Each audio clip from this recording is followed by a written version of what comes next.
Sono circa 300.000 le presenze registrate a Taranto nei primi 8 mesi del 2025. È quanto emerso dall'analisi effettuata da Confcommercio grazie ai dati raccolti dall'Osservatorio Turismo della Regione Puglia. Nel solo capoluogo ionico il flusso dei visitatori è cresciuto del 15% rispetto al 2024, un risultato positivo che però non è stato sufficiente per raggiungere le città più visitate della Puglia, Lecce, Bari e Brindisi. Questi numeri, ha detto il presidente di Confcommercio Taranto Leonardo Giangrande, ci aiutano a capire quali strategie adottare per continuare a far crescere e migliorare il settore, che ancora oggi purtroppo viene penalizzato dalla scarsa efficienza dei collegamenti, che condizionano anche la scelta della destinazione turistica dei viaggiatori. Dobbiamo anche capire che bisogna fare le infrastrutture, bisogna fare le strade, bisogna potenziare l'aeroporto di Grottaglie, fare in modo che ci siano lo sviluppo su come dire, i treni che arrivino e non si può pensare di togliere la freccia rossa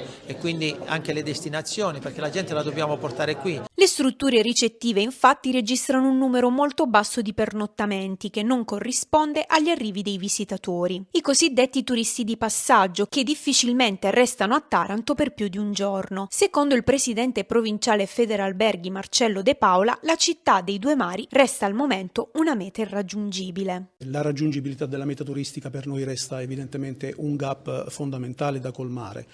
Noi possiamo realizzare gli alberghi più belli del pianeta, ma se stiamo una meta irraggiungibile disincentiviamo i turisti, gli ospiti a raggiungere il nostro territorio. In seconda battuta, una comunicazione forte, efficace, costante aiuta lo sviluppo della meta turistica e Taranto sotto questo punto di vista è ancora, ahimè, carente. Creare servizi attrattivi e generare una rete collaborativa tra pubblico e privato. Sono questi i principali obiettivi che Confcommercio cercherà di realizzare con l'aiuto del DMO, il Destination Management Organization, figura che opera come soggetto intermediario tra gli enti locali per rafforzare il sistema dell'offerta, gestire l'accoglienza turistica e sviluppare prodotti turistici. Stiamo lavorando anche sugli imprenditori perché qui uno dei deficit è che non era mai cresciuta una cultura turistica e quindi noi veniamo fuori da altre culture come dire, che questo territorio ha vissuto. Bisogna e stiamo lavorando, quindi come associazione datoriale, stiamo lavorando per far crescere anche le nostre imprese, i nostri imprenditori,